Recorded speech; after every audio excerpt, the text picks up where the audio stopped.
Hello friends, आप सभी का स्वागत है हमारे यूट्यूब चैनल में। दोस्तों, इस वीडियो में 3 का वर्गमूल भाग विधि से निकालें। दोस्तों, 3 का वर्गमूल भाग विधि से निकालना सीखेंगे।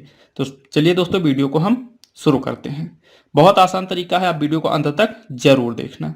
सबसे पहले क्या करेंगे, एक लाइन खींचेंगे और एक लाइन इस तरह खींचेंगे। 3 का निकालना है, हमें 3 को यहाँ लिख लेंगे। अब 3 में हम ऐसी संख्या का वर्ग करते हैं, ऐसी संख्या से इसमें करते हैं कि जिसका वर्ग 3 से कम हो। तो अगर 1 का वर्ग करेंगे तो 1 हो जाएगा, अगर 2 का वर्ग करेंगे तो 4 हो जाएगा। तो यहाँ पे हम 1 का वर्ग करेंगे क्योंकि 1 का वर्ग इससे कम है, तो 1 का वर्ग 1 होता है। तो 1 का वर्ग करेंगे और 1 को हम आंसर में लिख लेंगे। अब 1 का वर्ग कितना होता है, 1 होता है दोस्तों। अब यहाँ पे क्या करेंगे, इसको माइनस कर देंगे। जब 3 में से 1 को माइनस करेंगे तो यहाँ पे 2 बचेगा, और जो मैंने 1 का वर्ग किया है तो 1 को हम दोबारा से इसमें ऐड कर देंगे। तो 1 को 1 में ऐड करेंगे 2 हो जाएगा। यहाँ पे मैंने माइनस किया, 2 बचा। अब क्या करेंगे, यहाँ इसके बगल कोई संख्या नहीं है तो यहाँ पे पॉइंट लगाएंगे, और यहाँ पे इसमें क्या होता है कि पॉइंट लगाने पर 2 जीरो साथ में बढ़ाए जाते हैं। ये चीज़ दोस्तों याद रखना आप। अब यहाँ पे हो गया 200। अब हम ऐसी संख्या का वर्ग करें कि उस संख्या का वर्ग और उस संख्या से इस संख्या में गुणा करें तो 200 से कम आए। तो यहाँ पे हम क्या करेंगे, अगर हम 7 का वर्ग करते हैं तो 7 का वर्ग क्या हो जाएगा दोस्तों, 7 का वर्ग करेंगे तो 7 का वर्ग 7 सता 49 हो जाएगा, और 7 से 2 में गुणा करेंगे तो 7 दूनी 14 हो जाएगा। और यहाँ कैरी कितनी आई थी, 49 में 4 कैरी आई थी। तो 14 में क्या करेंगे, 7 दूनी 14, 14 में 4 ऐड करेंगे 18 हो जाएगा।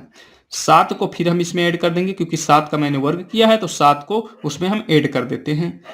अब यहाँ 7 को ऐड कर देंगे तो 7 दूनी 14 हो जाएगा, और हासिला 1 2 1 3 हो जाएगा। इसमें से माइनस करेंगे तो 10 में से 9 गया, 1 बचेगा, और यहाँ पे 9 बचा, 9 में से 8 गया, 1 बचा, और यहाँ पे बचा कुछ नहीं। कितना बचा, 11 बचा। पॉइंट यहाँ पे लगा हुआ है, 2 जीरो हम फिर से बढ़ा लेंगे क्योंकि हमें दशमलव के 2 अंक तक ही निकालना है। अब यहाँ पे हो गया 1100। अब फिर वही करना है दोस्तों कि ऐसी संख्या का हम वर्ग करें कि उस संख्या का वर्ग और इन दोनों संख्याओं में गुणा करने पर 1100 से कम आए या 1100 आए। तो यहाँ पे यदि हम 3 का वर्ग करते हैं, किसका वर्ग करेंगे दोस्तों, 3 का, तो यहाँ पे 3 लिखेंगे और 3 का वर्ग करेंगे तो 3 त्रिका 9 होता है, और 3 को 4 में गुणा करेंगे तो 3 चौक 12 होगा, हासिल 1 आएगा। अब 3 का 3 में गुणा करेंगे, 3 त्रिका 9 और 9 1 10 हो जाएगा। 1100 है, यहाँ पे 1029 आया। 3 को फिर हम ऐड कर देंगे और इसको माइनस कर देंगे। तो यहाँ 10 में से 9 गया, 1 बचा, और यहाँ 9 में से 2 गया, 7 बचेगा, और यहाँ पे 0 बचा, 0 में से 0 का कुछ नहीं, 71 बचा। इसको ऐड कर लेंगे, 6 हो जाएगा, और ये 4 हो जाएगा, और ये 3 हो जाएगा। यदि हमको दशमलव के आगे और अगर निकालना है दोस्तों, तो आगे हम इसी तरह से फिर ऐसी संख्या का वर्ग करें। यहाँ पे पॉइंट लगा है, यहाँ पे 2 जीरो बढ़ाएंगे और आगे हम फिर से निकाल सकते हैं, लेकिन हमें दशमलव के 2 अंक तक निकालना है। तो अगर यहाँ पे हम देखते हैं कि √3 का जो वर्गमूल होगा वो 1.73 आएगा, यही इसका आंसर हो जाएगा। तो मिलते हैं दोस्तों अगली वीडियो में, तब तक के लिए धन्यवाद।